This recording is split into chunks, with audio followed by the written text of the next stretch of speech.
Bonjour à tout le monde, bienvenue au podcast numéro 97 de Passion MLB. Charles-Alexis Brisebois à l'animation. À mes côtés, cette semaine, on revient à un format à 3 comme on le voyait souvent par le passé. Sébastien Berroir qui est là. Sébastien, comment vas-tu?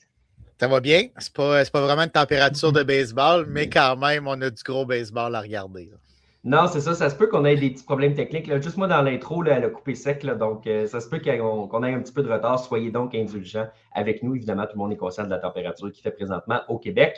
Mais on est là pour éliminer ça un petit peu, Sébastien, avec Pascal Harvey. Première fois de la saison que Pascal nous rejoint. Mon cher Pascal, comment vas-tu?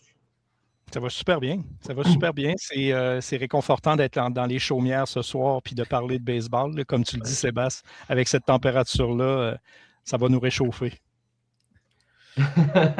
On veut se projeter dans une situation où il y a de l'excellent baseball. Au mois de mars, on n'est pas habitué de dire ça. Tu sais, d'habitude, c'est le beat, Pascal, c'est un peu plus de dire « Ah, ben c'est le fun, c'est les camps d'entraînement, c'est mollo. » Puis tu sais, le rythme du camp d'entraînement n'est pas nécessairement intense. Ce n'est pas le mot que j'utiliserais pour qualifier ça. C'est le fun, mais c'est pas intense.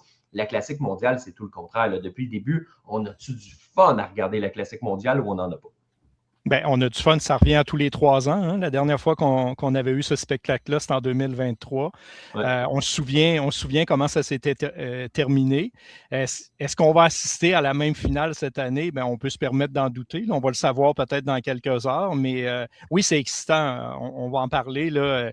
Il y a plusieurs éléments qui font que on dirait que c'est du baseball de série là, à toute fin pratique. Donc, du baseball de série au mois de mars, c'est exceptionnel.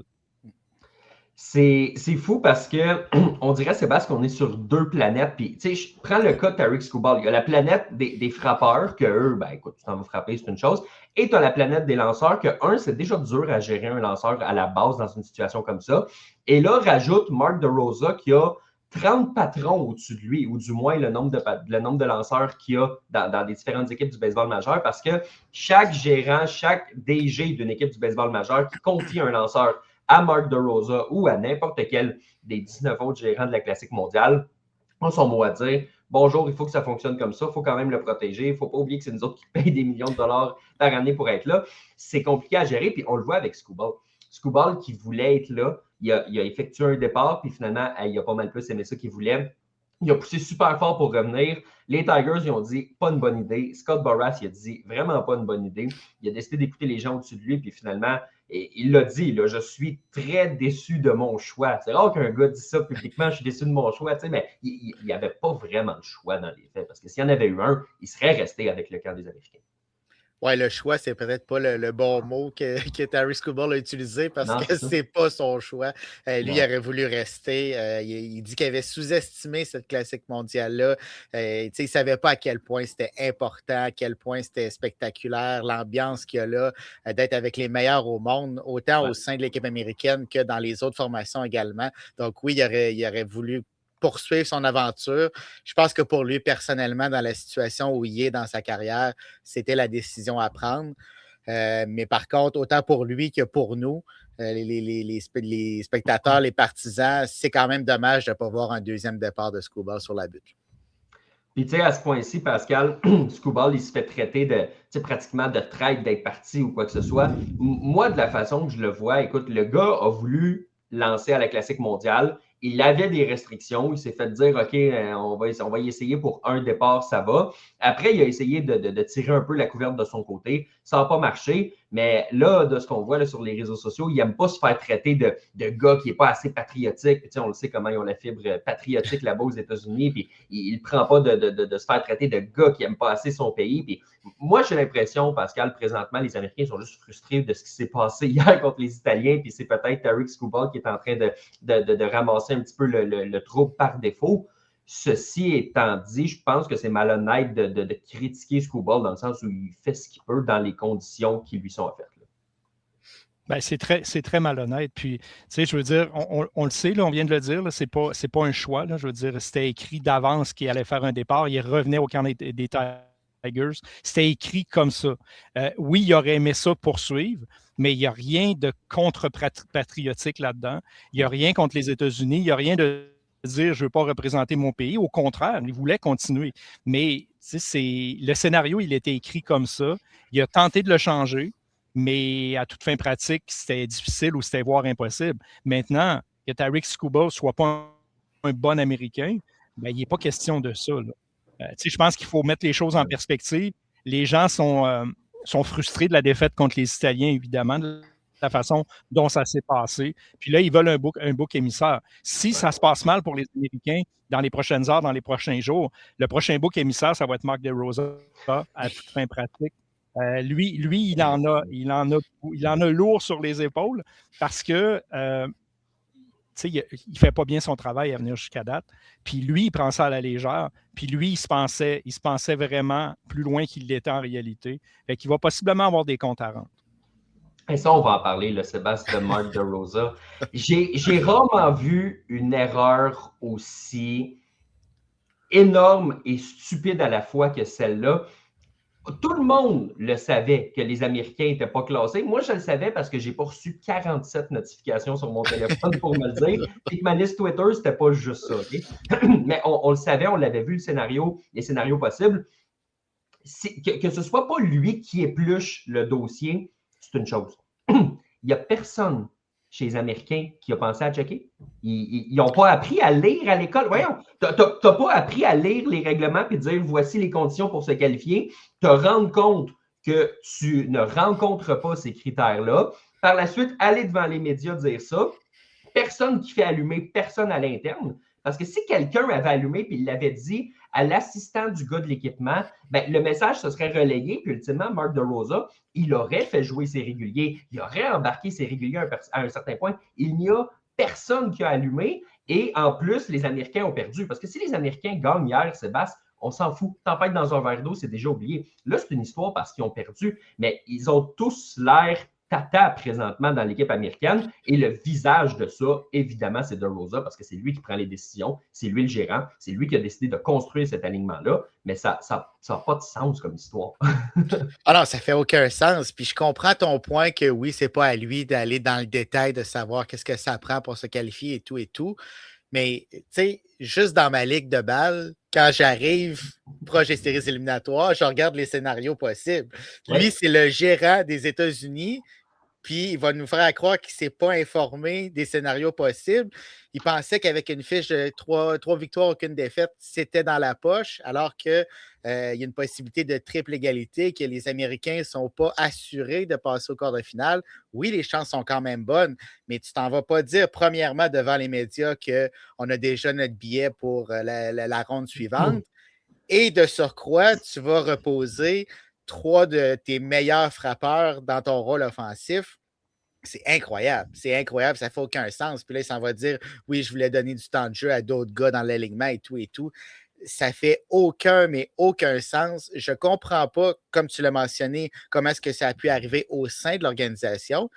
Mais quand même, il faut pointer Mark DeRosa plus que les autres. C'est sa responsabilité. C'est à lui à faire ses devoirs. C'est le gérant des États-Unis d'Amérique à la Classique mondiale de baseball. Tu te dois de connaître tous les scénarios possibles puis de gérer en fonction de cette situation-là. Puis là, Pascal, si, évidemment, au moment où on enregistre, il y a le match entre les Italiens et le Mexique qui a lieu. Donc, ceux qui ne nous écoutent pas en direct, ben, vous vivez présentement dans le futur par rapport à nous et vous savez si on parle à travers notre chapeau ou pas. Mais présentement, il existe un monde, Pascal, où les Américains ne passent pas encore de finale. Ce serait une catastrophe. Surtout considérant que le Canada, l'autre bord, a passé, puis on reviendra au Canada, mais le Canada n'a pas juste passé, le Canada a gagné le groupe A, ce qui est vraiment pas rien. Et là, de l'autre côté, tu aurais les Américains qui ne passent pas, assis sur leur sofa, à regarder un match sur lequel ils n'ont aucun contrôle. Si ça arrive, là, Mark DeRosa, là, quand il va retourner à MLB Network, plus tôt que prévu la semaine prochaine, là, est-ce qu'il va y retourner? Ben, c'est ça, mais c'est un peu ma sous-question, mais Pascal, les gens ne seront plus capables de le voir en peinture, puis à un moment donné, par la force des choses, ça va peut-être couper sa job. Si personne ne veut le voir là, puis qu'il a perdu toute crédibilité. Ben, puis ce sera sa faute. Au final, je veux dire, mea culpa, j'ai erré dans ce dossier-là, puis j'ai mal préparé mon équipe, j'ai sous-estimé la position réelle de ma formation. Et, il va pouvoir prendre tous les blâmes parce que ça va lui appartenir. Mais tu sais, on parle de la direction de l'équipe, on parle du coach, oui, mais les joueurs, les joueurs ont dormi au gaz un petit peu. Puis non, c'est pas leur responsabilité de gérer un club. Eux, leur responsabilité, c'est de frapper des balles, de les attraper puis de les lancer. Mais, tu sais, il se passe quoi dans ce vestiaire-là? Je veux dire, ils jouent au PlayStation, puis ils ont du fun, puis on est sur le party, puis la vie est belle. Mais oui, DeRozan, possiblement qu'il va en payer de certains de son futur par rapport à ça. Mais n'empêche que ça va laisser des traces. Si jamais les Américains, puis je dis bien si jamais, les Américains ne se classent pas, ça va laisser des traces. Puis je pense juste au scénario de Randy Arozarena puis Cal Raleigh, qui sont des coéquipiers dans la vraie vie. Cal Raleigh, c'est capitaine américain, là, à toute fin pratique. Lui, il est là pour c'est sérieux son affaire, même si son coach le prend moins au sérieux. À Rosarena, puis les joueurs latins, pour eux, c'est un party. On l'a vu. Ils sont heureux d'être là, ils sont contents, ils veulent avoir du fun. Puis, si les Américains ne passent pas, que les Mexicains passent, puis que les Mexicains vont plus loin, il va se passer quoi dans le vestiaire des Mariners? Il va se passer quoi dans d'autres vestiaires en général? C'est vraiment gros qu'est-ce qu'on vit actuellement. C'est parce qu'il y a une saison de baseball qui s'en vient aussi. Puis la plupart des gens, à part la République, la Tchéquie, là, la plupart des joueurs qui sont là, soit ils sont dans le baseball majeur, soit ils sont dans les mineurs, soit ils risquent de se ramasser dans le baseball majeur. Là, ils sont tous des adversaires. Mais du jour au lendemain, ils retournent dans leur camp d'entraînement, ils sont tous des coéquipiers, ils font tous partie de la même famille. Puis c'est vraiment bizarre ce qui se passe actuellement. Tu as raison, puis ça crée une espèce de, je ne veux pas dire un malaise, mais prends l'exemple sur le hockey olympique qu'on a vécu récemment. Tu sais, tu as les joueurs comme Brady Tkachuk, comme Auston Matthews, qui sont capitaines d'une franchise canadienne, puis que là, ils s'en vont gagner, puis que c'est pratiquement les doigts d'honneur au Canada de la façon dont ils agissent, puis après ça, tu reviens être capitaine à Toronto, à Ottawa. Ça crée toujours des malaises quand tu mélanges les équipes comme ça. Au lieu de diviser par équipe, tu divises par pays. J'ai l'impression qu'il va peut-être apporter de ça un peu, puis tu l'as bien résumé avec la situation de Randy Arozarena et de Cal Raleigh. Tu sais, Sébastien, mets-toi dans la peau de Dan Wilson, qui est le gérant des Mariners. Tu reçois un téléphone, tu es comme, bon, on a un problème, tes deux vedettes saillissent. Qu'est-ce qu'il y a? Qu'est-ce que j'ai fait? J'ai un camp à gérer, moi. Qu'est-ce que tu fais là? Là, tu es obligé de les appeler, puis les deux font comme, ah non, ça va très bien. Nous sommes évidemment de très grands amis et tout va bien. Randy Arozarena, il a l'air en maudit, puis encore, il y a une coupe d'heure, Sébastien. Alec Thomas, qui joue pour le Mexique et qui joue pour les Diamondbacks, a partagé une story sur Instagram qui a remis de l'huile sur le feu par rapport à la situation à Arozarena, Cal Raleigh. C'est pas réglé, cette histoire-là. Qu'est-ce que vous faites? D'un autre côté, tu sais, moi, je me dis, Cal Raleigh, qu'est-ce que ça t'aurait coûté de juste lui donner une poignée de main? Puis l'autre, qu'est-ce que tu fais à aller chialer devant les médias puis à l'envoyer promener publiquement au lieu de l'appeler puis de régler tes problèmes, de laver ton linge sale en famille? Qu'est-ce que vous faites? Ça fait ressortir le bon et le mauvais, la Classique mondiale, en ce moment-là. Oui, puis moi, quand c'est arrivé, j'étais sûr que c'était un receveur qui agaçait son joueur de position. Ouais, je te donnerai pas la main, on joue pas ensemble. Mais là, après ça a pris des proportions énormes. Puis Wilson, il ne voulait pas avoir à gérer ça. Là. Non seulement tu as un camp d'entraînement à gérer, mais tu as une équipe qui aspire à se rendre en série mondiale, qui a perdu contre les Blue Jays de Toronto en série de championnat, qui était sur le point de se rendre en série mondiale, mais là, qui veut finalement se rendre à cette étape-là. Puis là, tu vas avoir tout au long de la saison cette épée au-dessus de la tête qu'à la moindre petite occasion, la moindre petite chose entre Arozarena et Cal Raleigh, les médias vont s'emparer de cette chose-là. On va en faire encore une grosse histoire, puis on va dire que c'est la suite de l'histoire de la Classique mondiale. Donc, c'est vraiment pas une situation idéale. Puis comme tu l'as dit, je comprends pas pourquoi ça s'est rendu si loin. Réglez ça à l'interne. Vous êtes des coéquipiers, vous êtes capables de vous parler. Puis, tu sais, si c'est un malentendu, puis que c'est une pécadille, au moins régler ça entre vous autres avant d'aller sur la place publique. Mais j'ai l'impression que ça cache quelque chose de plus gros parce que si c'était une pécadille, Arozarena il l'aurait pris sur lui puis on aurait fermé le dossier. Mais là, il continue à en ajouter. Puis là, ça vient d'un petit peu partout. Donc, c'est vraiment pas de bon augure pour les Mariners.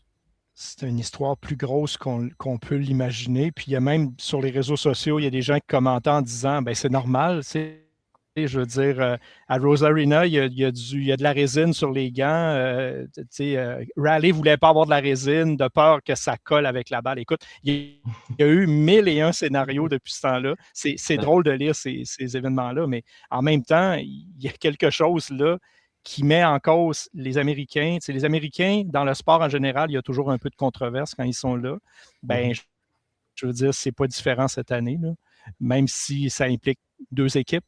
Deux joueurs là, de nationalités différentes à suivre. Mais ça aurait pu être la résine parce qu'il y a le receveur de l'Australie qui l'a clairement dit, lui, qu'il ne donnait pas la main parce que c'est en raison de la résine. Donc, si ça avait été ça... Il n'a pas donné non plus, lui.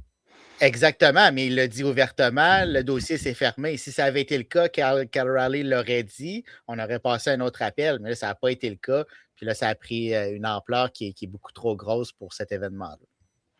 Puis sinon, il y avait quand même peut-être façon de faire les choses, tu sais, en pointant la main, faisant, tu sais, les gens auraient compris où tu te lèves, tu lui donnes une petite tape sur l'épaule, ben, puis je dis ça, ça va vite des fois dans ta tête, tu es concentré, puis là, lui, il arrive, tu figes, tu sais, peut-être que c'est juste ça aussi, mais je suis d'accord que ça cache quand même quelque chose, là, malgré tout. Pascal, tu fais bien aussi de parler de l'impact des réseaux sociaux, parce que tout le monde en parle présentement de cette classique-là, puis moi, un des tweets qui m'a bien fait rire, c'est quand on a peut-être vu Paul Skeens, son super départ pour les Américains.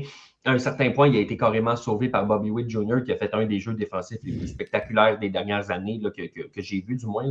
C'était très, très beau. Il a profité, oui, du fait qu'Alejandro Kirk courait, mais c'était un jeu tout simplement incroyable. Et on a vu Paul Skeens le regarder et sourire, ce qu'il ne fait même pas quand il gagne un Cy Young ou quand il gagne recrue de l'année. Ou quand il est pêché.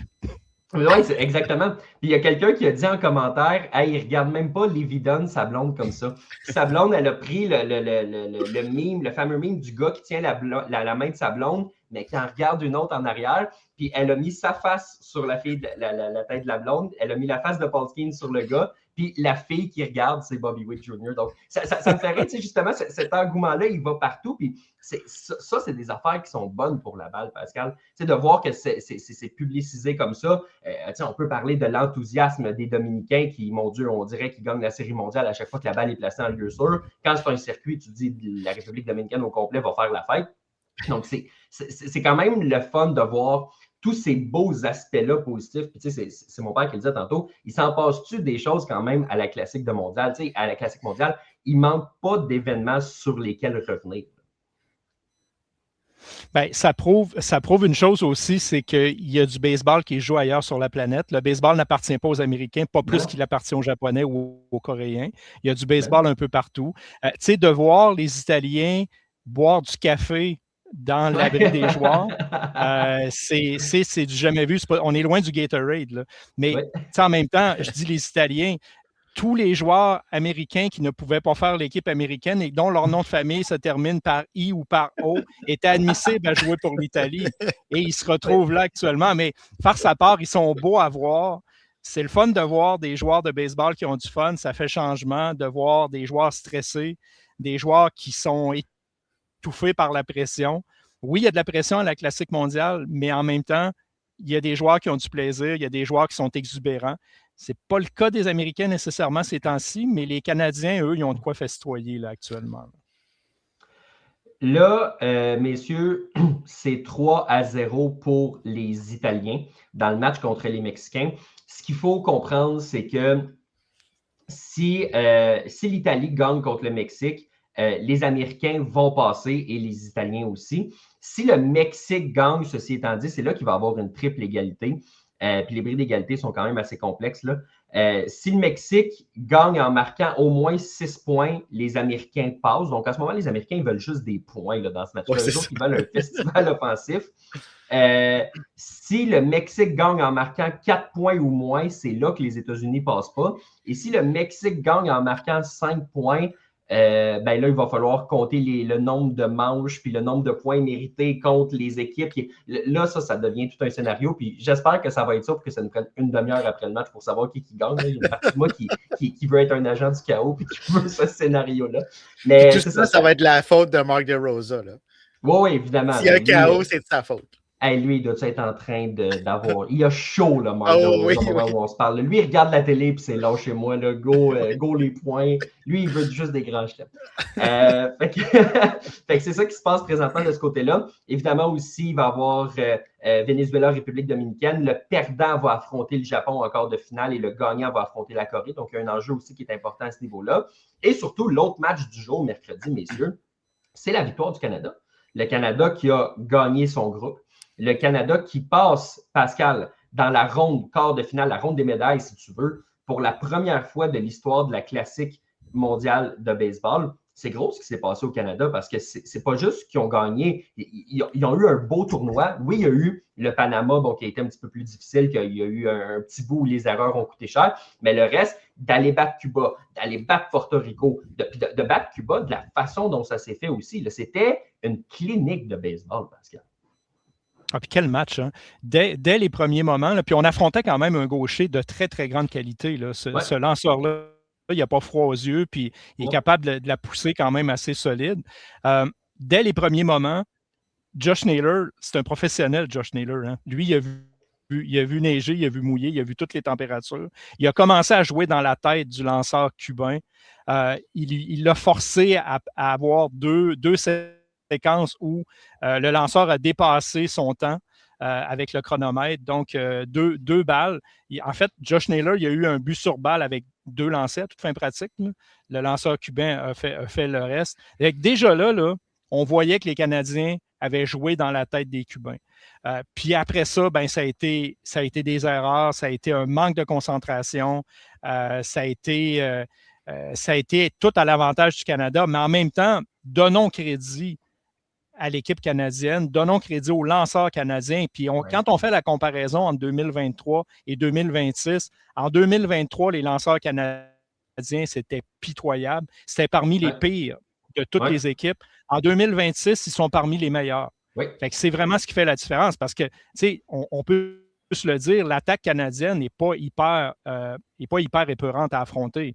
Mais n'empêche que les lanceurs actuellement font le travail. La défensive, à part le match contre le Panama, c'est quand même très, très raisonnable. Puis moi, je lève mon chapeau à Abraham Taureau. Je lève mon chapeau à Owen Casey, qui, eux, font le travail. Édouard Julien, c'est un petit peu plus difficile, mais n'empêche que Otto Lopez a un très, très bon tournoi également. Il y a des joueurs qui se lèvent. Bo Naylor, derrière le marbre, un beau tournoi également. Ça fait que les joueurs qui devaient produisent. Josh Naylor, c'est un petit peu plus difficile. Même chose au niveau de Tyler O'Neill. Eux, ils auront peut-être du temps à rattraper un peu plus tard là, lors du quart de finale. Mais n'empêche que chapeau à l'équipe canadienne. Ernie Whitt, encore là, a très bien dirigé son équipe. Ils ont été vraiment beaux à voir. Là. Comme vous, j'imagine que j'ai eu l'occasion de voir tous les matchs là, du Canada venir jusqu'à date. Puis moi, je ne suis pas déçu du tout de ce que j'ai vu. Là. Ben non, puis tu sais, on savait que ce club-là, Sébastien, avait des chances de se battre parce qu'on avait prédit que les équipes 4-5 allaient finir dans ce rôle-là. C'était le top 3 où on se disait ben, peut-être que le Canada va être en mesure de se faufiler. Et là, c'est plus que de se faufiler. Là, ça a été carrément de terminer au premier rang. Tu sais, Pascal l'a mentionné, les lanceurs ont été bons. C'est parmi les bonnes moyennes de points mérités de ce tournoi-là dans le top 5, si je ne me trompe pas. Tu sais, tu as Qual Cantrill qui a lancé un gros 5 manches aujourd'hui avec une restriction. C'est quand même beaucoup. Tu as James Paxton qui a lancé, bon, pas exactement 3 manches, là, il n'a pas pu effectuer son dernier lancer pour pas atteindre les 50 tirs effectués puis pouvoir le garder un petit peu plus tôt. Mais lui aussi, il était en forme. D'ailleurs, je ne serais pas étonné qu'il y ait des équipes du baseball majeur qui appellent pour lui donner un contrat des mineurs puis une invitation pour la fin du camp parce qu'il paraissait bien. Donc, ça va bien à ce niveau-là pour le Canada. Ils ont profité des largesses des Cubains. Et puis là, on les retrouve dans la position où ils vont peut-être affronter les États-Unis en quart de finale, Sébastien, mais en tant que, j'allais dire favori, mais ce n'est pas le bon terme, en tant que l'équipe à domicile, disons, parce que c'est toi qui as fini premier de ton groupe. Les Américains, s'ils passent, c'est pas probablement en tant que deuxième équipe du groupe B. Donc, ce n'est pas un scénario que j'avais prévu, ça, Canada-États-Unis avec Canada qui joue à domicile dans un stade américain. Exactement. Puis, qui a le momentum en ce moment? C'est le Canada. C'est le Canada. Je ne dis pas que le Canada va battre les États-Unis, mais par contre, on rentre dans ce quart de finale-là avec le momentum. Puis, comme tu l'as mentionné, ce qui est surprenant, c'est que c'est les lanceurs qui font le travail. Avant le tournoi, on l'a dit, il fallait probablement qu'il faudrait marquer des points, il faudrait jouer assez serré défensivement. Mais ça a été tout l'inverse. C'est les lanceurs qui ont fait le travail. Défensivement, c'est encore compliqué. Même dans le match contre Cuba, ça n'a pas été parfait. On a réussi à s'en sortir comme on l'a fait dans les autres rencontres. Mais ça, il faudrait resserrer cet aspect du jeu. Mais quand même, si la rotation partante, les releveurs continuent de faire le travail, on pourrait mettre une pression sur les Américains si c'est l'adversaire du Canada. Parce que les Américains, oui, ça vient avec une pression. Oui, on a perdu le dernier match. Donc, ce ne sera pas nécessairement facile pour eux, même si on a beaucoup plus de talent, même si on a une équipe beaucoup plus complète. Ça va venir avec une pression. Puis c'est là que le Canada pourrait en profiter pour mettre la pression, comme on le fait sur Cuba, mais cette fois-ci sur les Américains. Évidemment, on ne mettra pas notre maison garantie sur une victoire canadienne contre les États-Unis. Mais Pascal, si moi je suis le gérant canadien, ce que je vais dire aux gars, c'est, comme un peu Sébastien vient de le dire, la pression est sur eux autres. Il n'y a personne qui va reprocher au Canada si on affronte les États-Unis, ou même si on affronte le Mexique ou l'Italie, il n'y a personne qui va reprocher au Canada de ne pas se rendre en demi-finale. C'est déjà une espèce de victoire en soi. Donc, jouez librement, continuez de faire aller les bâtons. Inspirez-vous des lanceurs qui inspirent confiance présentement. Inspirez-vous du corps de frappeurs, des gars qui fonctionnent bien. Là, tu l'as dit, Toro, Casey, c'est 2 moteurs présentement pour l'équipe canadienne. Et suivez ces gars-là, puis on verra où est-ce que ça va nous mener. Dans les faits, je sais que la foudre ne frappe jamais 2 fois au même endroit, mais si les Italiens ont battu les Américains, c'est parce qu'ils sont battables. Bien, ils sont battables. Puis, je veux dire, on a eu l'occasion, dans le cadre du podcast, de parler à quelques occasions de la petite balle. Ouais. Ben, si les Canadiens ne peuvent pas rivaliser avec les Américains au niveau de la puissance. Oubliez ça. Le joueur le plus puissant actuellement dans l'équipe canadienne, c'est Abraham Taureau. Puis, des Abraham Taureau, il y en a plusieurs dans l'équipe américaine, x10. Fait que on ne peut pas jouer cette game-là. Par contre, au chapitre de la petite balle, on est capable de rivaliser avec les Américains. Sur un match, là, je veux dire, oui, la faute tombe jamais 2 fois au même endroit, mais n'empêche qu'elle peut tomber quand même pas si loin que ça. Fait que, on peut avoir espoir, mais de toute façon, même si les Canadiens s'avouaient vaincus contre les Américains, ils auront quand même connu un tournoi, leur meilleur tournoi à vie là, dans le cadre de la Classique mondiale. 100%. Ça donne quelque chose sur lequel construire. Puis sans plusieurs joueurs qui ont. Tu sais, fais juste rajouter Freddie Freeman puis Kate Smith, par exemple, à cette équipe-là. Puis tu deviens un peu plus dangereux. Donc, il y a quelque chose sur lequel construire quand même, malgré tout. Sébastien, ça vient cependant pas sans critique parce que, comme on l'a en commentaire ici, imaginez si Baseball Canada avait écouté Michel Laplante, serions-nous plus haut ou plus bas? Pour ceux qui n'ont pas vu les commentaires de Michel Laplante, là, il critiquait le fait que l'équipe canadienne n'a pas assez fait ses devoirs au Québec, puis qu'on allait sortir des joueurs qui ne jouaient pas depuis longtemps nécessairement, ou des gars qui ont plus les 2 pieds dans le programme en Alberta ou à Vancouver ou peu importe, au détriment de jeunes talents québécois qui sont dans les mineurs, qui sont peut-être plus aptes à aider dès maintenant. Qu'est-ce que tu penses justement de ces commentaires-là de Michel Laplante? Puis c'est au détriment aussi de Miguel Cienfuegos qui est venu battre le Canada. Je pense qu'il y a des décisions qui, effectivement, comme Michel Laplante le dit, qui ont été prises peut-être sur un coin de table avec les gars qu'on connaît, les gars qu'on est habitués. On a mis nos pantoufles, on était bien dedans. On a dit, on va y aller avec ça. Pour le moment, il faut leur donner, par contre. Ça fonctionne. On sera encore des finales. On a gagné notre groupe. C'est une première pour le Canada. Donc, c'est dur de blâmer les décisions qui ont été prises par les dirigeants de l'équipe canadienne. Ouais. Par contre, ça n'empêche pas qu'il y a peut-être d'autres décisions qui auraient pu être prises. Puis le reste du tournoi va nous donner la vraie réponse, même si c'est une victoire jusqu'à maintenant. Là. Peu importe ce qui se passe, ça va être dur de blâmer les dirigeants de l'équipe canadienne, même s'il y a certaines décisions un peu douteuses. Moi, je suis d'accord avec les propos de Michel Laplante, mais transportons-nous dans 3 ans, quand la Classique va revenir. Les joueurs qu'on a sortis de leur retraite en 2026, en 2029, on ne pourra pas les ressortir une deuxième fois de leur retraite. Fait que c'est à partir de ce moment-là, d'après moi, qu'il va y avoir une croisée des chemins. Que là, on n'aura pas le choix de mieux faire nos devoirs, puis d'aller chercher des jeunes qui sont en train de se développer, soit dans des universités américaines ou dans qui sont dans du 2A américain pour justement prendre la place des gars qu'on a sortis d'une retraite. Puis oui, actuellement, ça fonctionne bien, mais il n'y a rien qui dit que ça aurait pu devenir un fiasco aussi, cette histoire-là.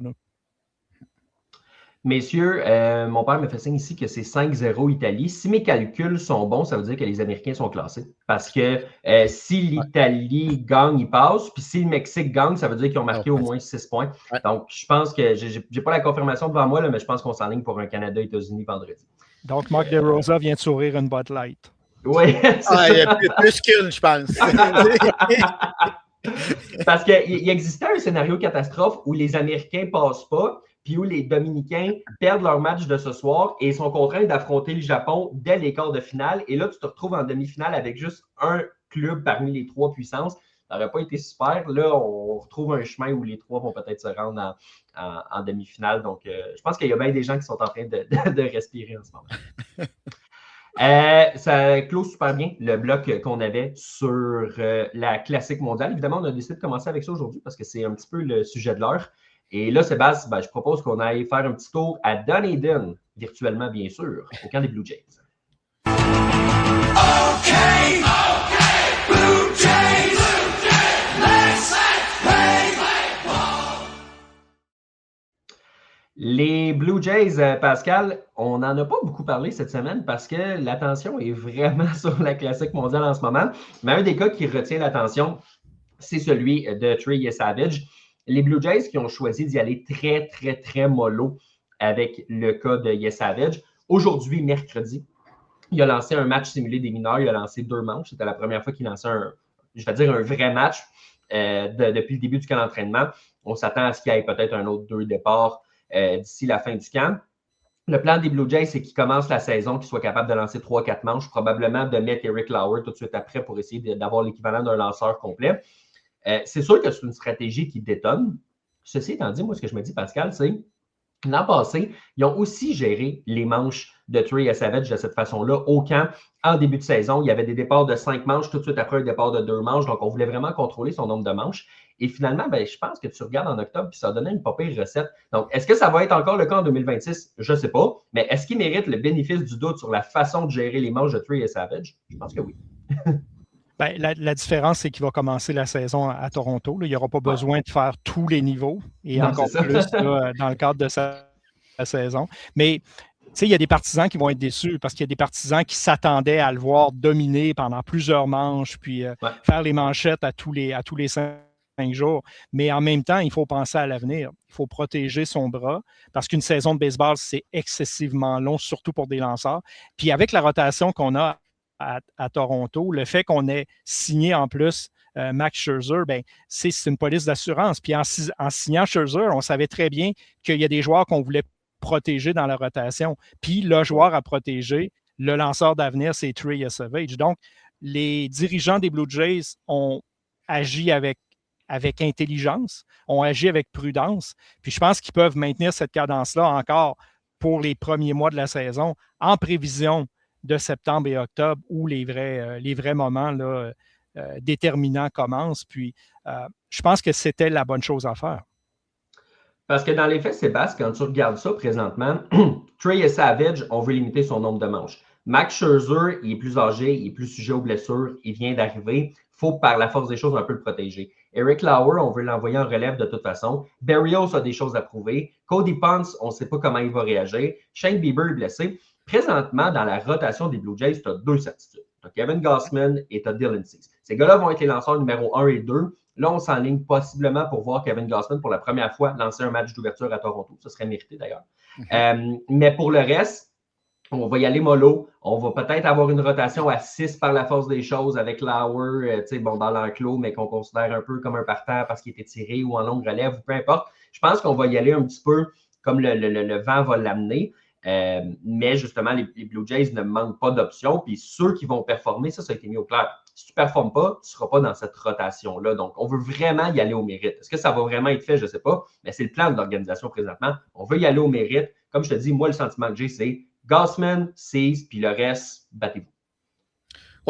Oui, je pense que mais je continue de croire que ça va être Yesavage, même qu'on se batte ou non dans cette rotation-là. Oui. Je pense qu'il va avoir une longueur d'avance. On va y aller au mérite, mais Yesavage va avoir une chance de plus. Puis c'est pour cette raison-là qu'on lui donne toutes les chances.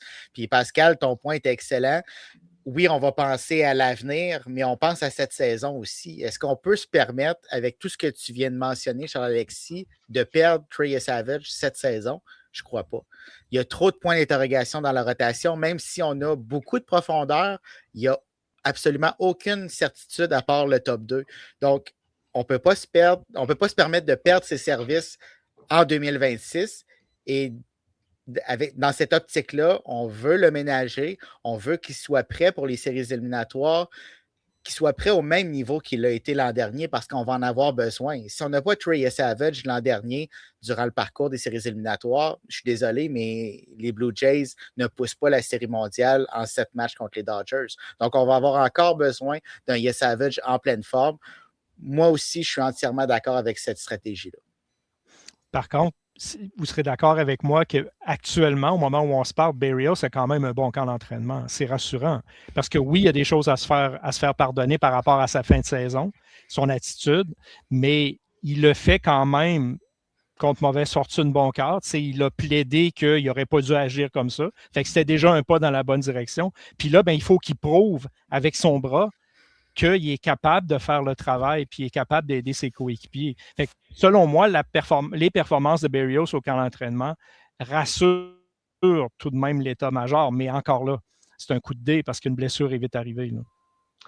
J'ai hâte de voir ce que ça va donner tout ça. Évidemment, je pense qu'on y va au volume. Je ne suis pas inquiet pour cette rotation-là parce que justement, il y a tellement de profondeur. Donc, c'est possible qu'il y ait 4 gars qui s'effondrent en même temps, mais ce n'est pas nécessairement mathématiquement probable. Donc, d'un côté logique, je pense que ça va aller, là, du moins pour commencer la saison à Toronto. Mais tu sais, Pascal, comme nous le dit Nick, lui, sa crainte, ce n'est pas la rotation ou l'enclos, c'est l'attaque. Pour lui, il manque un gros bâton pour aider Vlad, pour le protéger dans l'alignement. Évidemment, on sait que Bo Bichette n'a pas été remplacé. Et je veux dire, oui, tu as ajouté Jesus Sanchez, tu as ajouté Kazamoto, tu as ajouté Okamoto, excuse-moi, tu as ajouté certains gars dans cet alignement-là, mais tu n'as pas ajouté de Bo Bichette. On était à la chasse pour Tucker. Il n'a pas choisi de venir à Toronto. Puis, on perd Santander en plus. Santander, c'est sûr qu'on ne se fiait pas sur lui pour faire des miracles, là, mais n'empêche que c'est un bâton, c'était quand même un bâton intéressant. Non, on ne l'a pas remplacé Bo Bichette. Puis Vlad va se sentir peut-être seul certains soirs, mais en même temps, s'il y a des joueurs qui performent cette saison comme ils ont performé l'an passé, je pense à Kirk, je pense à Barger, je pense à Clement, on risque quand même d'oublier assez rapidement Bichette, mais n'empêche que en début de saison, si les Blue Jays ont un début de calendrier so-so, là, on va pointer des éléments du travail qui n'a pas été fait, ou on a laissé partir Bichette, on ne l'a pas remplacé, blablabla. La machine va partir rapidement. Là. Assurément, ça va faire jaser à Toronto. Là, ça, on va s'entendre là-dessus. Messieurs, ça fait pas mal le tour de ce qu'on avait sur les Blue Jays. Il ne s'est vraiment rien passé cette semaine de notable au camp. Donc, on va aller voir ce qui se passe ailleurs dans le baseball majeur.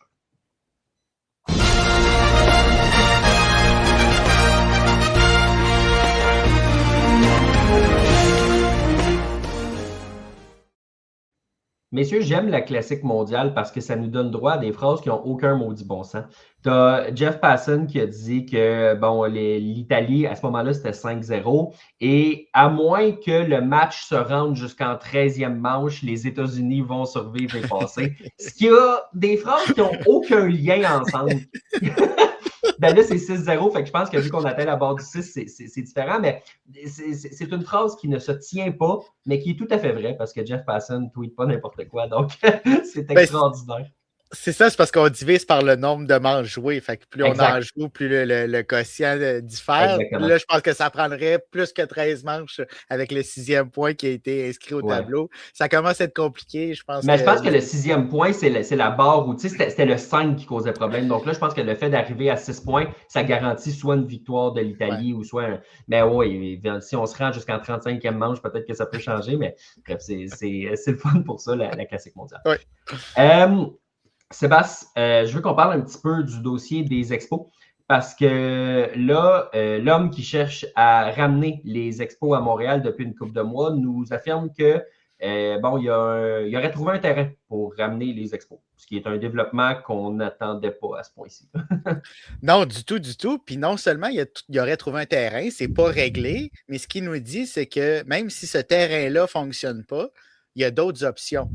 Il a vraiment étudié tous les endroits où il pouvait mettre un stade de baseball qui peut accueillir une équipe du baseball majeur. Donc, vraiment, il a fait ses devoirs.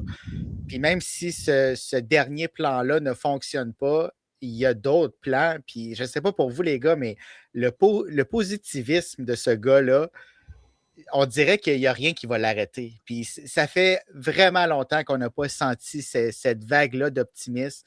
Il y a quelque chose qui se passe. Je ne dis pas que ça va se réaliser. Pour moi, là, ça va prendre des preuves très, très tangibles. Mais quand même, il y a quelque chose qu'on vit qu'on n'a pas vécu depuis très longtemps. Non, exact. Puis j'ai hâte de voir, c'est quoi ces endroits-là? Parce que moi, Pascal, présentement, je suis à Montréal, je regarde par ma fenêtre, puis j'en vois pas d'espace pour construire un stade. Je ne sais pas s'il y en a à Baie-Saint-Paul, mais à un certain point, il va falloir essayer de trouver un petit peu d'espace. Est-ce que c'est sur la rive nord, la rive sud? Est-ce qu'il y a un plan de. Bon, évidemment, on ne le sait pas, là, c'est très, très, très spéculatif. Il n'y a rien de réservé officiellement.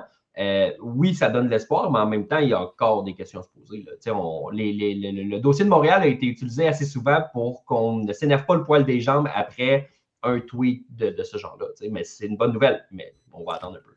Ben, c'est une bonne nouvelle. On va attendre de voir si vraiment il y a une option qui est priorisée. Si jamais ce n'est pas l'option 1, ce sera l'option 2, mais déjà qu'il y ait 2 options ou plus, c'est intéressant. Oui, c'est rafraîchissant de voir quelqu'un qui carbure au positivisme de cette façon-là. Ça brise avec les dernières années où on peinait à garder l'espoir dans le dossier des expos.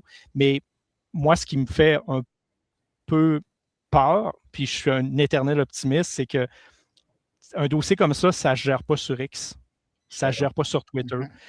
Ça se gère avec les hautes instances du baseball majeur. Tu sais, le baseball a évolué au cours des dernières années, là, dans les règlements, dans les façons de faire, mais le baseball est encore un sport hyper conservateur.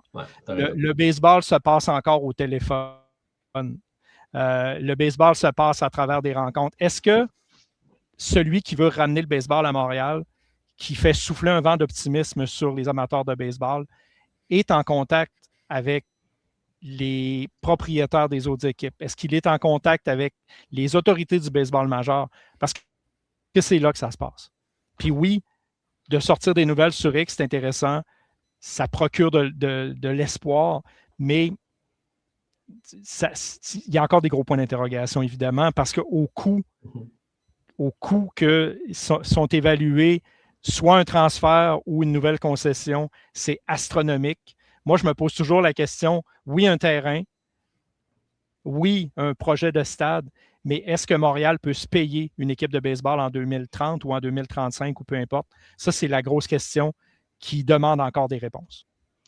Puis c'est un bon point parce que, tu sais, je sais qu'il y a beaucoup d'argent qui se brasse puis que ça vient avec des revenus aussi, mais il y a beaucoup de dépenses, là, tu sais, surtout si tu construis un stade, si tu achètes une franchise, il faut que tu achètes à peu près 4-5 équipes des mineurs, il faut que tu payes tes joueurs, il faut que tu payes ton staff, tu as du monde en Floride, tu as du monde à Montréal. Puis là, ben, si tu fais juste signer des gars qui gagnent 10-12 millions par année, tu vas avoir de la misère à rivaliser parce qu'il y en a qui donnent 60. Fait que c'est quand même un...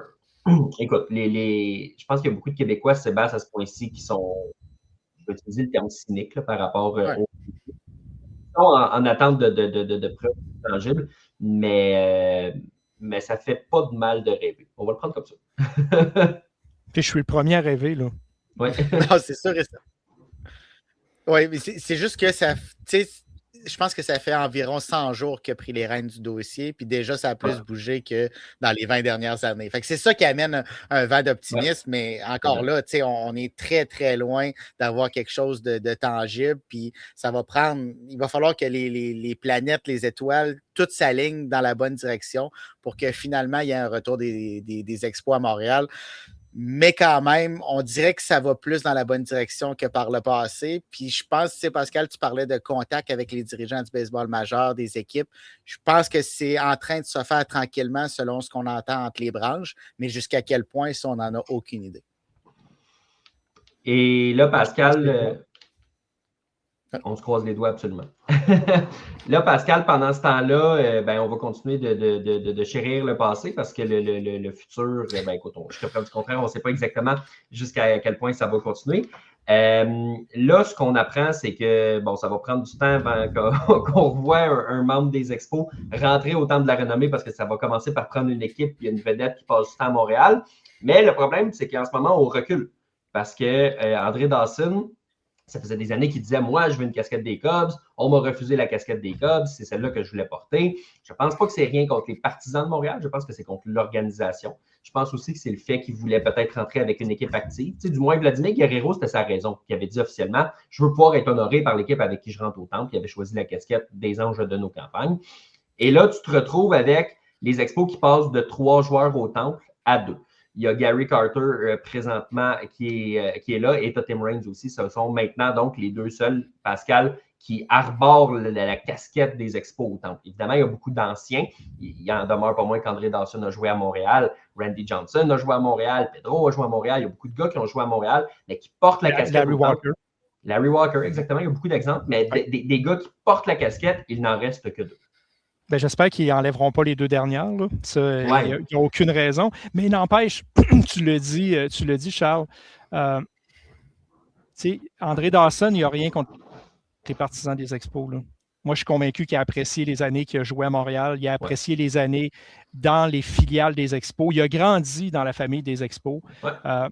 Mais il y a 2 manques de respect en quelque part. Il y a le manque de respect de l'équipe envers Dawson quand ils s'en sont débarrassés ou ils n'ont pas voulu le garder. Les Cubs le signent à rabais. Qu'est-ce qui se passe? L'année où il déménage à Chicago, il gagne le titre de MVP. C'est ça. Il avait mal aux genoux, là, mais je pense qu'il y avait encore un petit peu de puissance à revendre. Là. Si les Expos n'avaient pas de manqué de respect envers lui, il l'aurait gardé. Puis il n'y aurait même pas de questions sur la casquette des Expos au Temple de la Renommée. Il y aurait la casquette des Expos, puis il n'aurait pas demandé. Parce que, contrairement à ce que les gens pensent, ce n'est pas le joueur qui décide de quelle casquette il va porter. C'est le Temple de la Renommée qui détermine quelle casquette tu vas porter. Puis l'autre manque de respect, parce que je parlais de 2, c'est le Temple de la Renommée qui ont manqué de respect à Dawson quand il avait fait la demande d'avoir la casquette des Cubs et que ça a pris combien de temps, combien d'années avant qu'il y ait la décision. Puis là, en plus, apparemment qu'il va se ramasser avec une casquette pas de logo. C'est ce qu'on a appris. Absolument. Parce qu'il a joué pour plus qu'une équipe, puis lui, il considère qu'il a brillé pour plus qu'une équipe. Donc, il n'y a pas une équipe, malgré l'autre, qui a plus de préséance, mais n'empêche que son premier choix, c'était Chicago. Fait que les Expos, la concession a manqué de respect envers Dawson et le Temple de la Renommée a manqué de respect envers Dawson également. Fait que les partisans des Expos, lancez pas de roche à Dawson, lancez-lui pas de tomates. Ce gars-là mérite tout le respect qu'on doit lui attribuer. Mais n'empêche qu'il s'est passé des choses dans le passé qui ont blessé cet être humain-là parce que c'est un bon être humain, c'est un bon athlète. Il a toujours gardé contact avec Montréal. La preuve, c'est qu'il revient à ExpoFest quand il a l'occasion de revenir. Donc, il y a un respect mutuel. Puis, il ne faut pas tirer sur Dawson des conclusions trop rapides de dire « Ah, il n'aime pas Montréal, il n'aime pas la concession, blabla. » Il y a plus que ça, là. Sébastien, j'ai un commentaire ici de Michel qui dit quand tu dis j'aime mieux rien que les Expos, ça ne démontre pas beaucoup d'amour. Qu'est-ce que tu réponds, Michel? J'ai dit ça, moi? Non. Michel a dit ça, donc je te demande qu'est-ce que tu réponds à Michel. Mais parce qu'il dit quand tu dis j'aime mieux rien que les Expos. Non, mais je pense pas qu'il dit quand tu dis, mais je pense que c'est une formulation dans le sens quand André Dawson dit. OK, excusez, je suis pas vite. Je suis pris dans la tempête. Il y a comme un Non, mais je pense pas que ça soit dans le sens contre Montréal plus que. Tu sais, il l'a dit lui-même, là, le combat du reste de sa vie, c'est d'être intronisé avec la casquette des Cubs. Puis c'était de retirer celle des Expos. Donc, il y a quelque chose de vraiment important pour lui. C'est le combat de sa vie. Il s'est passé des choses. Il a dit lui-même, c'est ses raisons, ça lui appartient. Donc, c'est difficile de juger. C'est sûr qu'au premier abord, notre première réaction, ça serait de citer le regretté Pat Burns puis de dire qu'il mange la marde. Mais c'est pas le cas. C'est pas ça. Il s'est passé des choses. Comme tu l'as si bien expliqué, Pascal, il y a eu un gros manque de respect. Donc, pour lui, c'est mieux d'avoir rien. Donc, d'enlever ce passé-là où il s'est passé des choses que. Oui, peut-être qu'au premier abord, ça peut démontrer un manque d'amour, mais je ne crois pas que ce soit un manque d'amour plus qu'un manque de respect. Ouais. Puis comme je dis, je pense que c'est plus l'organisation qui est visée là, beaucoup plus que les amateurs, là, parce qu'on ne l'a jamais entendu critiquer les amateurs. Là. Donc, voilà. Pascal, je voulais te parler un petit peu de Justin Verlander, parce que je sais que c'est un lanceur que tu affectionnes particulièrement. On n'avait pas eu la chance de s'en reparler au podcast. Tu as eu la chance d'écrire un peu sur lui, évidemment, comme c'est la tradition depuis quelques années sur Passion MLB. Oui. Ça arrive toujours qu'il lance un vendredi ou un samedi soir. Je ne sais pas comment tu organises tes flûtes. Là, je pense que tu as tes entrées avec AJ Hinch. Les contacts avec le baseball majeur, je les ai, là, puis oui, particulièrement avec toutes les équipes pour qui Verlander a joué. Exactement. Donc, tu t'arranges pour écrire sur eux le samedi et dimanche matin. Là, écoute, de le revoir comme ça chez les Tigers, ça fait quelques semaines qu'il a signé, mais on dirait qu'à chaque fois que je revois un tweet de Verlander avec les Tigers, je me dis « Ah, c'est une belle histoire, c'est fun. » Ben, c'est un retour aux sources. Hein, puis, je veux dire, il aurait décidé d'aller à Houston, ça aurait été aussi une belle histoire. Absolument. Mais de le voir retourner à Détroit, là où il a connu vraiment beaucoup de succès au début de sa carrière. Tu sais, les Tigers, à l'époque, avaient une rotation du tonnerre. Tu pouvais dire, comparer cette rotation-là à des rotations d'aujourd'hui, c'était assez difficile à battre. Puis Verlander en faisait partie. Ouais. Moi, ce que j'adore derrière ce lanceur-là, c'est qu'à son âge, avec toutes les années qu'il a derrière lui, avec toutes les manches qu'il a lancées, avec toutes les succès qu'il a connus, lui, il pourrait dire « je me retire, puis là, je compte les dodos avant de rentrer au temple. Restera à choisir ou à déterminer quelle casquette avec les dirigeants du temple on va choisir. » Mais là, à toute fin pratique, puis je pense que tu nous avais lancé le défi à Sébastien et à moi, Charles, à un moment donné, avec quelle casquette Verlander va se retrouver au temple. Moi, je nommais rapidement Houston, mais en même temps, de le voir retourner à Détroit, pour lancer encore au minimum cette année, on verra par la suite, connaître du succès ou non, ben c'est déjà une belle histoire. Puis oui, il risque fort de se retrouver avec la casquette des Tigers au temple. Donc tu te rallies à mon camp, finalement. Change mon fusil d'épaule. Sébastien, toi, la question du temple? Je pense que ça boucle la boucle, puis il faut y aller avec les Tigers. Puis cette rotation-là, ce que ce corps de lanceur-là nous a fait vivre pendant pas très longtemps, mais quand même pendant une période de temps assez significative pour que ce soit marquant dans l'histoire. Je pense que ça fait partie de ce choix-là de se retirer avec la casquette des Tigers. Puis moi, Verlander, je pensais qu'il était fini il y a 3 ans. Là, puis il est encore là. L'an dernier n'a pas été chanceux, a quand même performé, mais au niveau des victoires, défaites, il n'a pas eu du soutien offensif de son équipe. Donc, il continue de performer malgré son âge. Puis, c'est pas évident là, de se maintenir en forme puis de continuer à aller à chaque jour puis de donner ce niveau d'énergie-là, ce niveau de performance-là, mais il continue à le faire. Donc, chapeau à lui, puis c'est toute une carrière. Puis, en passant, là, oui, vas-y, Pascal.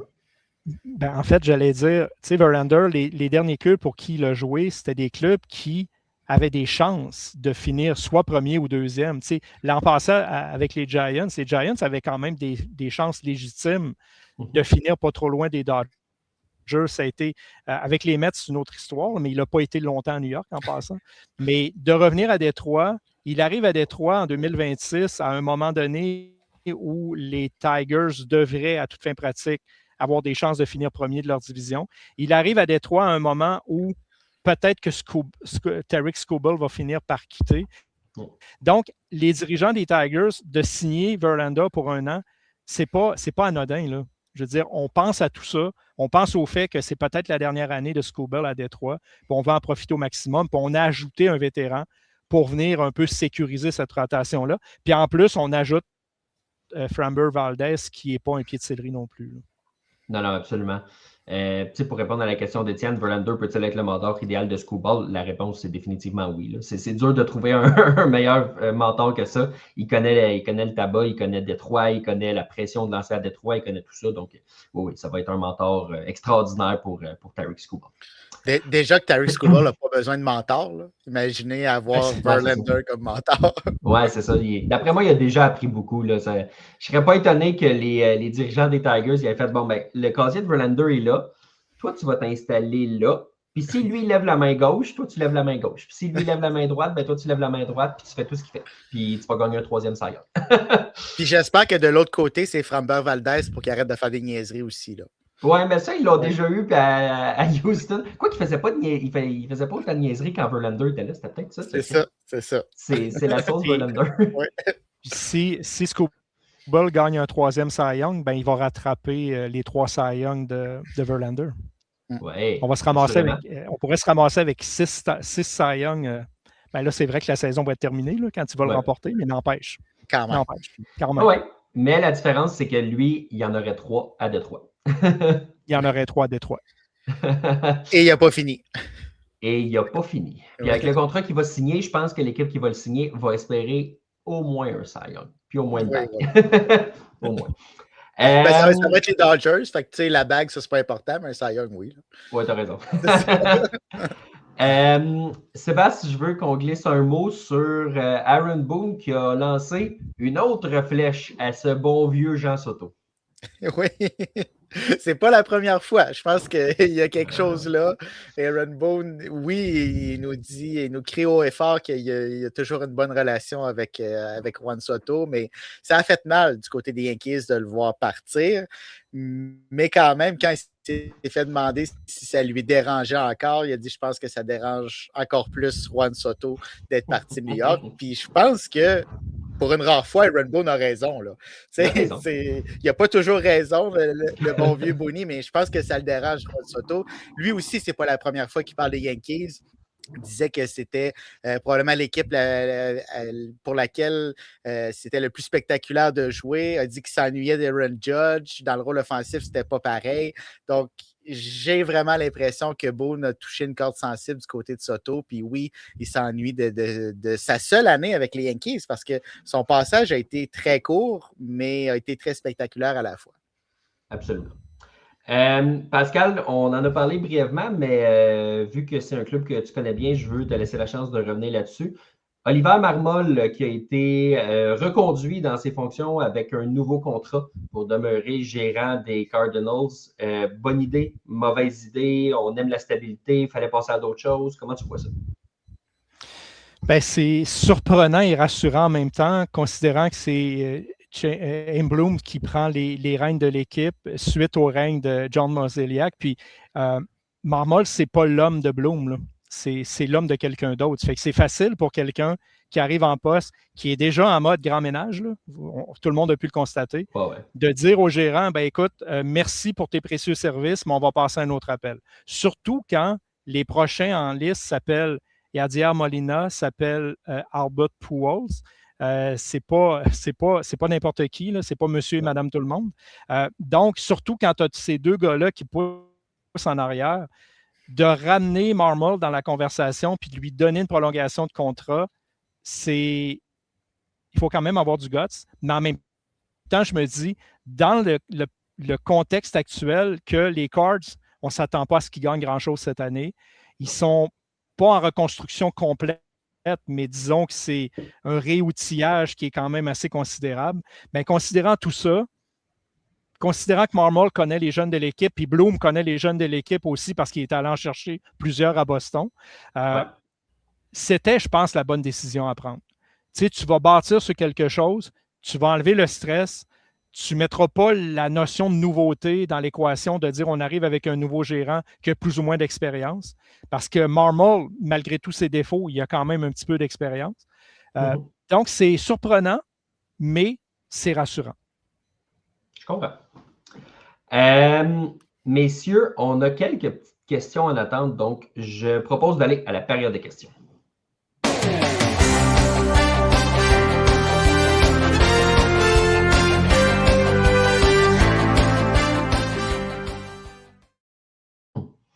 On a Jérôme ici, Pascal, qui nous demande qu'est-ce qui manque aux Reds pour réussir une grande saison. Ben, commençons par dire un Hunter Green en santé. Là. Ça, c'est la base. Hunter Green qui va manquer la moitié de la saison, au moins, c'est rien de moins qu'une catastrophe là, à Cincinnati. Ça fait j'ai l'impression que, tu sais, on était très, très, très intense pour aller chercher Kyle Schwarber, puis jusqu'à certains égards, je pense que c'est passé plus proche qu'on pensait, même si ça a toujours été probable qu'il revienne à Philadelphie.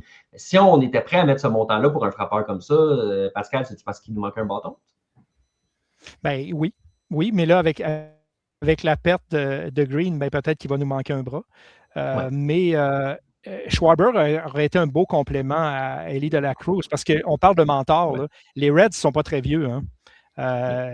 Cette équipe-là a encore de bonnes années devant elle, mais de voir arriver un Schwarber qui est un frappeur établi qui aurait pu servir de mentor, non seulement pour de la Cruz, mais pour plusieurs joueurs qui sont dans le vestiaire actuellement des Reds, et t'apporte un bâton assez incroyable, t'apporte de la puissance, ben c'est ce qui manque à toute fin pratique à Cincinnati actuellement. Puis c'est ce qui va leur manquer en début de saison parce que, oui, Schwarber a décidé de poursuivre sa carrière à Philadelphie. Il y avait quand même un écart monétaire. Là. Le nombre d'années était sensiblement le même entre ce que Philadelphie offrait et ce que les Reds offraient, mais il y avait quelques millions de différences. Donc, Schwarber a gardé l'option de dire « je conserve mes chances de jouer à Philadelphie » pour une équipe qui est peut-être plus prête à gagner que les Reds, mais les Reds sont quand même pas tellement loin de pouvoir gagner. Non, en effet, puis tu sais, les Reds, ils s'en vont plus comme ça. Les Phillies, éventuellement, ça va commencer à redescendre. Donc, ça aussi, c'est une question, mais tu sais, c'était clair qu'une équipe qui voulait sortir Schwarber de Philadelphie, même si c'est sa ville natale à Cincinnati, ben, il fallait que tu surpayes et non pas que tu sous-payes. L'équipe qui pouvait se permettre de sous-payer un peu, c'était Philadelphie parce qu'ils voulaient vraiment rester là-bas. Donc, ouais, ça va prendre quelques petites embûches à ce niveau-là, dans une division qui ne sera pas nécessairement coriace. Donc, ce ne sera pas nécessairement facile là, pour les Reds de Cincinnati. Sébastien, quel joueur pour vous, selon vous, je vais recommencer. Quel est pour vous le jeune joueur? Voilà, je sais lire comme les Américains. Quel est pour vous le jeune joueur qui n'a pas encore joué un seul match de MLB, mais qui deviendra une star? Ben, on en a parlé la semaine passée. Là, Connor Griffin, il faut en parler. C'est une star en devenir. J'allais dire c'est la future star. C'est pas la future star, mais on le sait qu'il va devenir une vedette du baseball majeur, un des visages. Donc, cette puissance-là, c'est un joueur qui est complet, qui peut amener beaucoup sur un terrain de balle. Ça va être à surveiller dans une équipe, les Pirates, qui ont d'autres joyaux aussi. Là, on commence à voir quelque chose qui se bâtit. Malheureusement, dans leur cas, souvent, quand on commence à voir quelque chose, c'est là qu'on le détruit. Mais quand même, au moins pour cette année, j'ose espérer. On a vu qu'on a bougé un petit peu durant la saison morte, qu'on avait au moins une intention de s'améliorer. Donc, si on peut continuer dans cette direction-là d'ici la date limite des transactions, on risque d'avoir quand même une saison qui va être le fun à regarder pour les partisans des Pirates, pour les partisans également ailleurs dans le baseball majeur. Puis là, avec cette perte-là du côté des Reds d'Hunter Green, dans une division qui est probablement la plus facile de la Ligue nationale, je ne dis pas que la porte est ouverte pour remporter le titre de la centrale, mais quand même, on va être capable de se battre peut-être un petit peu plus loin dans la saison que ça aurait été sans ces dernières situations. Juste pour vous donner un exemple là, de l'avenir de Connor Griffin, pour les amateurs de repêchage de baseball, là, toute position confondue, il n'a pas joué un match dans le baseball majeur puis il est dans le top 20 actuellement. Toute position confondue. C'est que ça démontre le potentiel de ce joueur-là. C'est rare que ça fait plusieurs années que ce n'est pas arrivé. Ouais, dans un keeper, je pense qu'il y en a quelques-uns qui vont se l'arracher parce que c'en est un que tu. À part si t'es les Pirates, là, c'en est un que tu veux garder. Pascal, quelle est l'équipe la plus excitante à regarder dans 3 ans grâce à ces jeunes pépites? Moi, je te soumets un nom, puis tu me diras si tu es en accord ou pas. Les Red Sox, là, avec tous les jeunes qui s'en viennent, puis il y a des lanceurs qui s'en viennent aussi. Il y a quelques équipes qu'on pourrait nommer. Hey, pour vrai, on pourrait nommer les Dodgers parce qu'ils sont bons pour développer des jeunes puis ils vont être excitants. Fait que ça fit un peu quand même. Mais si c'est vraiment les jeunes qui vont pousser et tout, On l'a vu, le Roman Anthony, là, c'est déjà une vedette. Là, Classique mondial, il est en train de tout casser. Il est trop fort pour la Ligue. Là, en plus, il s'en va prendre des conseils d'Aaron Judge puis il ramène ça à Boston. Ouais, il va être inarrêtable. Ben, on peut nommer les Red Sox, c'est clair, là, les voltigeurs, les joueurs de position. Christian Campbell, l'année passée, il a eu un excellent début de saison. Tout d'un coup, il a disparu des écrans radars. C'est un très bon joueur, Christian Campbell. Puis là, aujourd'hui, on en parle plus ou moins parce qu'il y a plus ou moins de place maintenant pour lui à Boston. Il va en avoir, puis c'est un très, très, très bon joueur. C'est un joueur d'avenir. Mais c'est juste pour vous prouver jusqu'à quel point Boston commence à avoir de la profondeur. Puis c'était pas la réputation de Boston d'avoir de la profondeur dans les dernières années. Non. On allait plutôt chercher des joueurs par voie de transaction ou sur le marché des joueurs autonomes. Mais là, on a décidé de développer. Puis on parlait de Heimbloom tout à l'heure. Là. Bien, il n'est pas étranger à ça, ce mouvement-là de rajeunissement de l'équipe, puis de dire on va bâtir sur des fondations. Il a beaucoup de défauts, là, mais n'empêche qu'il a certaines qualités. Là, on l'a vu à Tampa Bay également. Donc, oui, Boston est dans la conversation. Ils ont une excellente rotation. Puis on prend les moyens pour s'améliorer. Puis je pense que ces moyens-là, pour la plupart, viennent de l'intérieur et non pas de l'extérieur. D'ailleurs, Boston, à l'entre-saison, a été une des dernières équipes à bouger avant de signer un joueur autonome. Oui, on a fait des transactions, mais c'est vrai que c'est pas par la voie des joueurs autonomes. Ranger Suarez, ça a été une belle prise, mais c'est vrai que c'est pas par... arrivé sur le tard. Oui, absolument. Donc, tu as raison à ce niveau-là. Sébastien, je te pose une question de Jérôme ici. Ici, tu réponds la rotation, tu ne connais pas ton baseball. Quel est le point faible des Mariners? Non, ce n'est certainement pas la rotation. Est-ce que ce serait la chimie d'équipe? Ben, peut-être, ça, on va le voir au cours de la saison, ça, on n'en a aucune idée. Ce qui va être à surveiller, c'est qu'on n'a pas remplacé Eugène Suarez.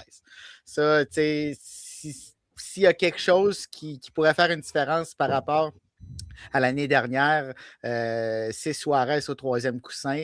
On avait comblé ce besoin-là qu'on avait en ajoutant Suarez et Josh Naylor l'an dernier à la date limite des transactions. Là, on perd Suarez. Donc, c'est toujours compliqué à Seattle. C'est un peu un cimetière de frappeurs. Donc, j'ai hâte de voir comment cette attaque-là va réagir cette saison parce qu'on n'a aucun doute sur la rotation. Je pense qu'on va être correct aussi dans l'enclos de relève, mais il va falloir quand même marquer des points. C'est toujours un petit peu là que le bas blesse chez les Mariners. Si on est capable, encore une fois, à la date limite des transactions, d'aller chercher ce genre de bâton-là, on va être encore solide comme l'an dernier, puis on pourrait se rendre jusqu'à la Série mondiale cette fois-ci. Il y a mon père qui nous mentionne ici, circuit de junior 4-1 pour la République dominicaine. Je vois que c'est 4-3 maintenant, présentement, depuis que le commentaire a été publié. Donc ça, c'est serré. Puis on rappelle que le gagnant va avoir la chance d'éviter d'affronter les Japonais en quart de finale, affronter la Corée à la place. Donc, c'est pas exactement le même défi. Puis de l'autre côté... En fait, si on parle de la République, j'ai une blague. Je ne sais pas si vous l'aviez déjà entendu, là, mais dans la vague, la classique mondiale, il y a 11 millions d'habitants en République dominicaine, puis apparemment qu'il y en a 10 millions qui jouent à la réco. C'est pas faux. C'est pas faux. Puis ils ont tous 20 ans se faisant passer pour 16. Voilà, c'est ça. Et de l'autre côté, 7-0 pour l'Italie au moment où on se parle contre le Mexique. Donc, si la tendance se maintient, ça va prendre un match de 152 manches pour que les États-Unis ne passent pas. Ça doit sentir l'espresso dans l'abri là, au moment où on se parle. Oui, c'est ça. L'équipe pièce de rechange des Américains là, qui est en train de faire la job pour le gros pays. Puis ça sent la bière à plein nez dans le bureau de Mark DeRosa. Hey boy. Oui. Il va pouvoir garder sa job. Yes! Oui. Pour quelques jours, parce qu'après ça, on n'est pas sûr. Là. On a une question ici, Sébastien. Je suis sûr que tu vas avoir la même réponse que moi parce qu'on s'en est déjà parlé. J'aime pas ça. Tu vas avoir la même réponse que moi, je te le garantis. Quelle équipe va être le plus gros flop de la saison au vu des prédictions?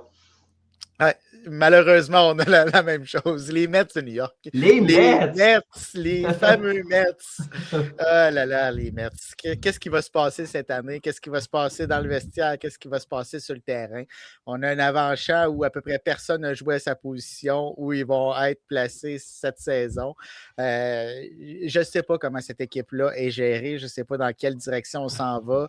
La rotation partante est défaillante. C'est ça le problème.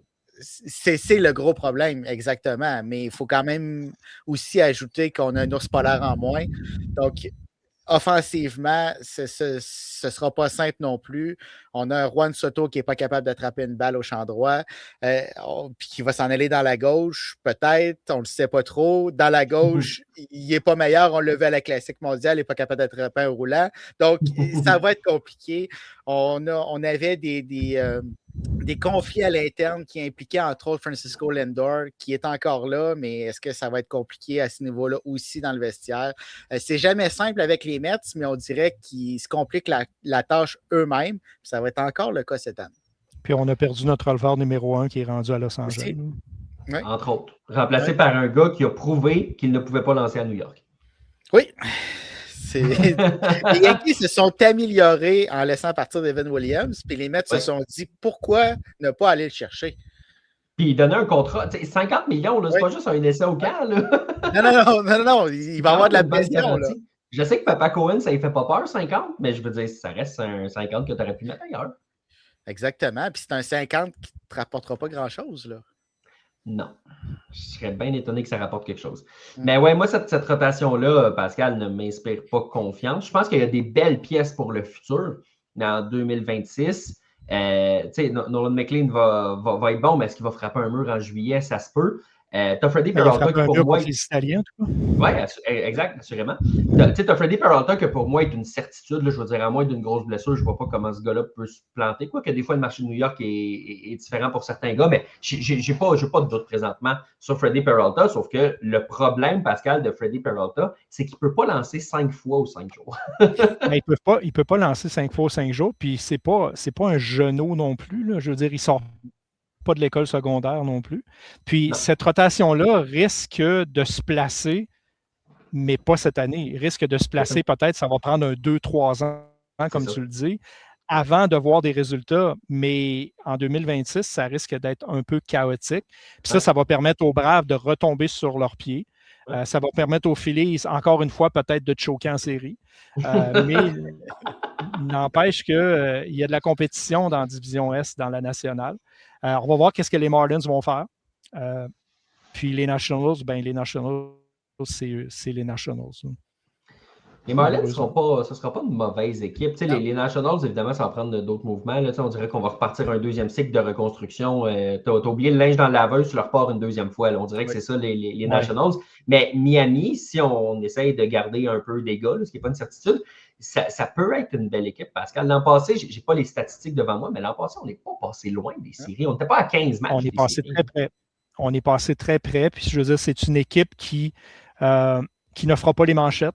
C'est une équipe qui ne fera pas les jeux du jour ou de la semaine. Mais quand on voit arriver un Casey dans l'alignement qui va se défoncer soir après soir, on a décidé de garder certains lanceurs partants. On aurait pu les échanger, mais on s'est dit, si on veut bâtir quelque chose de solide, ça prend des bras, ça prend au moins tes 2-3 premiers partants qui sont de grande qualité. Après ça, tu peux bâtir autour. Ben, c'est un peu cette recette-là qu'on fait actuellement à Miami.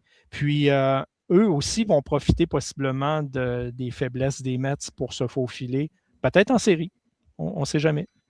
Peut-être, je regarde, ils ont terminé à 4 matchs des séries l'an passé, puis donc à 4 matchs des Mets aussi, c'est pas si loin que ça. Sandy Alcantara, il va reprendre du poil de la bête après son Tommy John aussi. Il y a des jeunes qui se développent. Owen Casey, on le voit à Classique mondiale, cet ajout-là va faire la différence aussi. Je ne suis pas en train de dire qu'il faut mettre la maison sur une série mondiale de Miami, Sébastien, mais je suis en train de dire qu'il ne faut pas les sous-estimer. Non, certainement pas. Puis c'est vers la fin de la saison qu'on a fait une poussée du côté des Marlins. Ouais. On a ajouté quelques pièces, donc on s'en va dans la bonne direction si on garde ces pièces-là. Puis je me rappelle d'un week-end l'an dernier où les Yankees avaient l'air d'un club de 3A face aux Marlins, face aux jeunes Marlins. C'était tous les jeunes joueurs des Marlins qui ont performé à ce moment-là, qui ont continué à le faire le reste de la saison. Donc, ça va être intéressant de voir comment ils vont débuter cette saison-là, parce que l'an dernier, ce n'était pas le cas. Mais si on débute sur les chapeaux de roue, on peut mettre de la pression justement sur les Mets, puis se maintenir pas loin de la tête de la division, pas loin d'une place en séries éliminatoires aussi, ce qui n'était pas le cas. C'est plus facile quand tu es déjà dans une position où tu te bats que quand il faut toujours que tu rattrapes du terrain, puis tu rattrapes du terrain en fin de saison. C'est beaucoup plus compliqué. Tu arrives un petit peu à bout de souffle, ça a été le cas des Marlins, mais si on commence la saison comme on l'a terminé, ça va être très intéressant jusqu'à la fin. Puis c'est une des équipes dont on mentionnait, lesquelles vont être excitantes, ça en fait partie, les Marlins, là, des jeunes formations. Le seul problème, on parlait des Red Sox tantôt, les Red Sox vont garder leurs joueurs, tandis que les Marlins, c'est plus compliqué à ce niveau-là. C'est plus compliqué. Puis, considérant que les Phillies sont quand même assez âgés, considérant que les Braves ne sont pas très jeunes non plus, quand ces deux équipes-là vont commencer à chuter au classement, c'est les Marlins qui vont en profiter. Mm-hmm. Il risque d'être bon pour quelques années. Oui, si ça se passe bien, si les étoiles s'alignent, en effet. Les Aces aussi pourraient être une belle surprise. Eux, en fait, là, il a mis le doigt sur le bobo Sport Médima ici. Il faudrait peut-être qu'ils jouent tous leurs matchs à l'extérieur. Ils n'ont pas le personnel de lanceur pour jouer dans un stade des mineurs. Mais au niveau des joueurs de position, là, c'est un très, très beau futur. Puis si on arrive à Vegas dans une couple d'années puis qu'on décide de débloquer le budget puis qu'il y a des lanceurs que l'aventure de la ville du vice, ça leur tente, les Aces peuvent être intéressants, mais la base est là. Et ils ont signé leur jeune joueur de position, contrairement à l'ancien noyau qui a été démantelé. Celui-là, peut-être qu'il le sera. Ça reste les Aces. Mais pour l'instant, ça ne s'en est pas comme ça. Donc, moi, je suis convaincu qu'Emmanuel Classé aurait aimé jouer à Las Vegas. Ça, c'est bon. C'est plus facile, c'est plus direct. C'est un lien direct. Il me semble que c'est moins compliqué qu'à Cleveland. C'est ça. Pascal, je n'avais pas d'autres sujets, mais ça reste quand même que je veux finir là-dessus. Fait que même si j'en avais un autre, je l'aurais scrappé. Ah oui, il y a aucune chance qu'on continue. Là. Ben non, il faut savoir s'arrêter au sommet. on drop le micro. Là, oui, 100%. Pascal, merci beaucoup d'avoir été là avec nous cette semaine. Première fois cette année et évidemment, comme par les autres années, ce ne sera certainement pas la dernière. Ben, vous êtes bien gentil, puis c'est toujours un plaisir d'accepter votre invitation. C'est le fun d'être avec vous autres. Absolument, absolument. Merci. Merci aussi à tous ceux qui nous ont écoutés en live sur les réseaux sociaux mercredi 20h sur Facebook, sur Twitter et sur YouTube. Et à tous ceux qui vont nous écouter en différé, donc dans un format podcast, le Sébastien plus traditionnel, comme on peut le retrouver sur toutes les bonnes plateformes. Exactement, un peu partout. Vous cherchez Passion MLB, vous allez trouver le dernier épisode du podcast sur notre site web également, passionmlb.com, où on place les épisodes du podcast, mais également beaucoup de textes écrits par Charles-Alexis, Pascal et d'autres. Donc, continuez à nous suivre. On va suivre le reste de la Classique mondiale. Ça se termine dans une semaine. Ça va aller très vite. Puis ça va aller très vite aussi vers le début de la saison. Donc, on se dirige vers ce début de campagne 2026. Donc, il va y avoir beaucoup de baseball pour les prochains mois. Donc, merci à tout le monde d'avoir été à l'écoute encore une fois cette semaine. On vous souhaite une excellente semaine de baseball, une excellente semaine de Classique mondiale. Sébastien, tu l'as dit, la semaine prochaine, c'est la finale. Donc, quand on va se parler mercredi, on pourra parler de cette finale-là qui va avoir eu lieu. On espérera que ce sera à la hauteur de Shohei Ohtani contre Mike Trout, mais ça, c'est de mettre quand même des bonnes attentes. Donc, on aura la chance d'en reparler la semaine prochaine. D'ici là, portez-vous bien et on se revoit dans une semaine.